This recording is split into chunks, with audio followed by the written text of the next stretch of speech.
Hey guys, this is Woody, the Unexceptional Gamer, bringing you a game of Domination on Terminal. So before I get too deep into the commentary, I want to thank Wicked Skills of Wicked Designs. He made a new channel background for me. I like the old one a lot. The guy, he did a fantastic job. I think it was DC Productions TV or something close to that.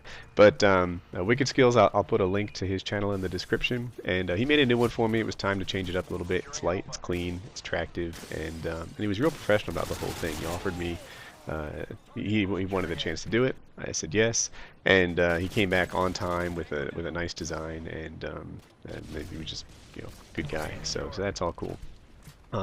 We had what I consider the bad spawn in Domination, and only kind of. When it comes to winning games, I think AC is still a pretty good combo. If you're on the strong team, there's nothing wrong with going on A, and I find AC close enough that I have a chance of defending both of them. Whereas Bravo is so far out there that it's a challenge for me sometimes to get to Bravo before the other team takes it. They can sort of sneak back there and get it from me.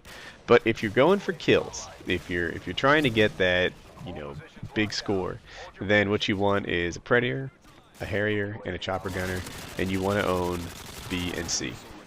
Because when they spawn at A, the blast damage, or the splash damage I mean to say, from a chopper gunner, even if you just put it on the floor in front of that ticket counter, we'll get kills inside of Dreams. And if you can get kills inside of Dreams, then you catch them as they spawn, and you can just really punish the other team if they're stuck with the A spawn. And what my teammates are doing on the mic here is they're saying, let's hold BC, let's hold BC, because everybody wants to get a really fabulous score. So Optic Predator is in this lobby. He's the guy that invited me to play. So the only guy in this lobby that I know is Optic Predator. And I'll tell you, he doesn't get a super beastly score, but don't judge him by that. I saw him that night going for 360 no scopes and things like that. He's a super strong player, but he's handicapping himself by going for really for montage moments. And lots of guys on YouTube do that. When you see someone put together a montage, they're doing risky things, because when it does pay off, it makes for good videos, and that's what he's up to now. And there's one guy in this lobby that really caught my attention.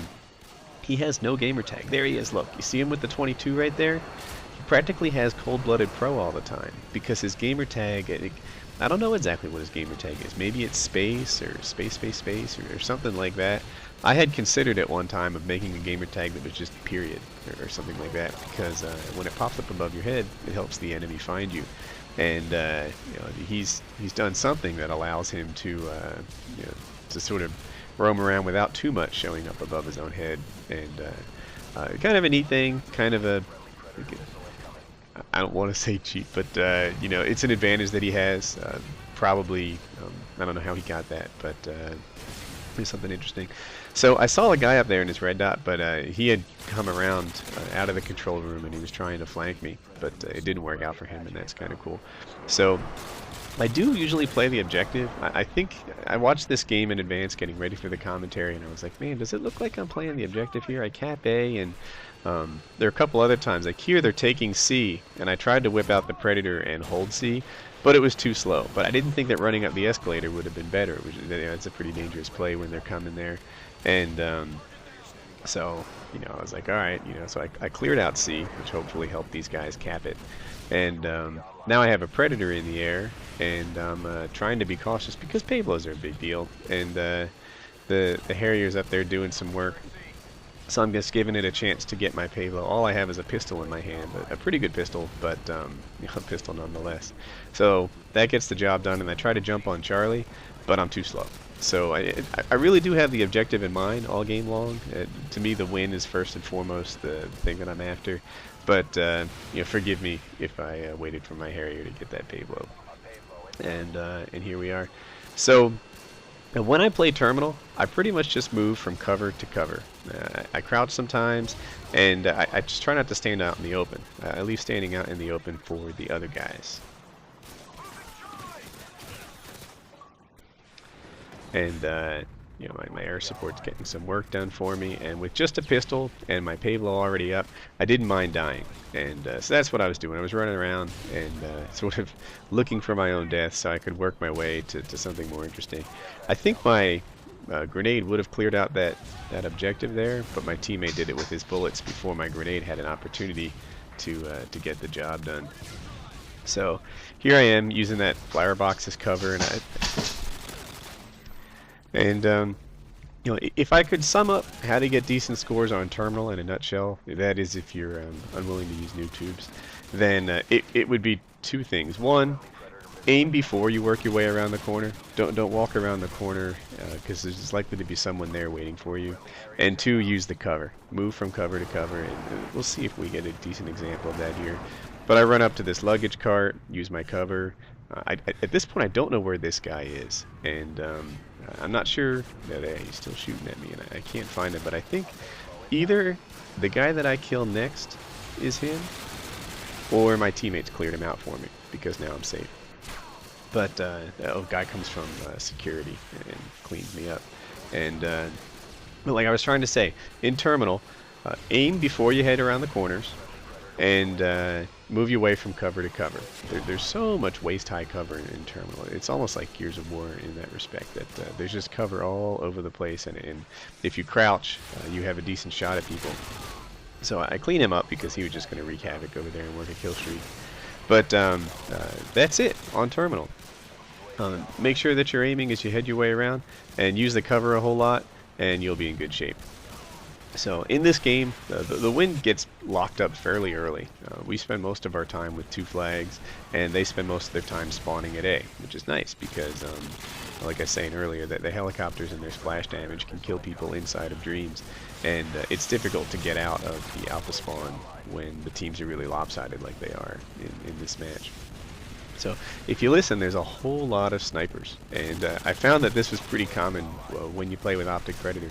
What happens is, you know, Optic uses a sniper, and then some of the guys in his friends list will also use snipers, and then the other team starts trying to, you know, impress them with their own sniper skills, which isn't going to work. I mean, I don't think you get to watch any one person enough to really get a feel for whether or not they're Optic worthy while you're trying to do your own thing and get your montage moments. But there were so many snipers that I faced that night, and it was interesting. You know, sometimes I had an easy time dealing with guys because, you know, look, assault rifles and submachine guns are better than sniper rifles when you're 10 feet away. You have an advantage over those guys. Now, you can, if you're really good, sometimes you can overcome it, but by and large, I'd rather have a UMP or an MP5 in my hand if I'm close to a guy than a sniper rifle. And other times, they were just streak enders. Like, man, they kill with one shot, and it can be frustrating to find them sort of just, you know, pow, and that was it. And, you know, it happens really fast. So it's interesting to play against that many snipers in a game. So here I am. I know that guy is coming, and I work my way to a Pablo, and I'm psyched. So I'm making my move to the top of what I consider to be a pretty talented lobby, and my Pablo comes up in a second, and here we go. We're about to roll. I don't know how many kills I have, but it's somewhere in the 30s. I'm only a few hundred points behind the lead, and that guy calls a nuke. Some guy camped his way to 29-1, and called in a nuke as soon as my chopper gunner went up, which was probably as soon as my Pablo went up, which is probably as soon as his chopper gunner went down, and that's how my game ended. So the takeaways from this, I mentioned a couple times. Look as you work your way around corners, or I mean aim as you work your way around corners, and use the cover. And if you find guys with lots of noob tubes, then, you know, you might just have to return fire. Keep a cheap class set up for yourself, and don't get beat up by the noob tubers all night long. So a couple other things I wanted to talk about at the end of the game here. I'll throw a picture up. One, I'm doing a podcast. So it's Wings of Redemption, it's FPS Kyle, and it's me. And then we have a guest host. So the first week it was Pink Ranger. And then we did another one on Thursday, which hopefully gets posted today or sometime soon. And our guest host there was 2 Bucks, which was pretty neat because he's a Halo guy. And there's a lot of enthusiasm for Halo. Shucks, this Modern Warfare 2 video almost feels old-fashioned to me with Halo Reach coming out and all the excitement around that. The man cave is almost done, and I've worried that I've oversold this thing. It is the smallest room in my house. It used to be a spare bedroom, and it still is a spare bedroom to some extent. But I've had guys write me notes and say, "Hey, there's some man cave rules you ought to know about. A thing needs to have at least 3 recliners." I'm thinking, at least 3 recliners? It's like a walk-in closet. But the beauty of it is my walk-in closet. So that thing's almost done. I actually pulled the wires through the walls today, and I've got things done that only happen at the end. Like I've laid rugs down, I'm setting up the PC and things like that. So pretty much install some curtains, and then I'll do a setup vid. And if you guys haven't seen me yet, a lot of guys have told me to show my face. I did that way at the beginning with my headset versus surround sound. So you get to see what I look like, what my wife looks like, and even my daughter's in there briefly.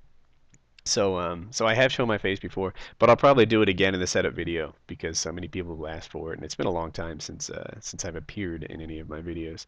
And that's about it. Man cave video coming soon. I'll have some Halo Reach videos. I'm kind of new at that, but hopefully I can pick things up and share it with you guys, and we'll work our way to wins. And my final note is I've been playing with $50 clubbers. I owe some video uploads to those to some other guys, and I've sent out invites to almost everyone on Xbox, and PS3 invites are coming soon. So I'm working on my obligation to all you guys. I'm sorry it's slow, but it's hard to do.